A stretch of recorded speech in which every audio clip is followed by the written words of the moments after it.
पुढची बातमी पुण्यामधून पाहूयात। पुण्यामध्ये नामांकित शाळेमधील एका शिक्षकावर लैंगिक अत्याचाराच्या आरोपांनंतर काँग्रेसने आंदोलन करण्याचा इशारा दिलेला होता आणि त्याविरोधात शाळेच्या पाठिंब्यासाठी मोठ्या प्रमाणात पालक मैदानात उतरल्याचं पाहायला मिळालं। शाळेवर आपला पूर्ण विश्वास असून या प्रकरणामध्ये राजकारण आणू नका असा सल्ला सुद्धा पालक देताना पाहायला मिळाले। तसंच विनाकारण शाळेची बदनामी करू नये अशी भूमिका सुद्धा पालकांनी मांडल्याचं कळतंय। दरम्यान या संदर्भात पालकांशी संवाद साधलाय आमचे प्रतिनिधी बालाजी पोद्दार यांनी। पाहूया। पुण्यातील एका शाळेत लैंगिक अत्याचाराची घटना घडल्यानंतर संस्थाचालक आणि त्या शिक्षकाला सुद्धा अटक करण्यात आली आहे। त्यानंतर मात्र काँग्रेसकडून आंदोलनाचा इशारा देण्यात आला होता। त्यानंतर अनेक पालक आज जे आहेत ते शाळेत येऊन या ठिकाणी शाळेच्या पाठिंब्यासाठी आपला पाठिंबा दर्शवत आहेत। माझ्या मागे सगळे पालक आहेत जे शाळेच्या पाठिंब्यासाठी इथं आलेले होते। काँग्रेसचे पदाधिकारी सुद्धा निवेदन देऊन गेलेत। काय भूमिका आहे तुमची? आमचे पीटीए मेंबर्स निवेदन सांगतील। तुम्ही एवढे जण जमलाय पण काहीतरी भूमिका असेल ना? ज्या पालक की आमचा विक्टिम्सना पूर्ण सपोर्ट आहे, पण आमचा शाळेलाही पूर्ण सपोर्ट आहे।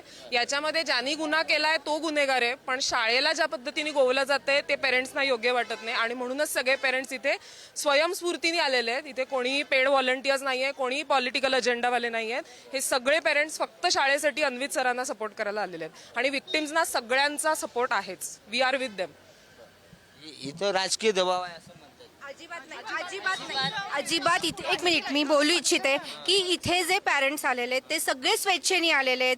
त्यांचं सगळ्यांचं मिलेनियम शाळेवर जेवढी त्यांची मुलं प्रेम करतात तेवढेच पॅरेंट्स सुद्धा प्रेम करतात। आम्ही विश्वासाने शाळेत मुलांना पाठवतो। गेले 13 वर्ष माझा मुलगा नर्सरीपासून आहे या शाळेत, कधीही असं घडलेलं नाही। आणि मला एक सांगा, जर तुम्ही तक्रारदाराला जर आत टाकणार असाल तर इथून नंतर कोण तक्रार करेल का?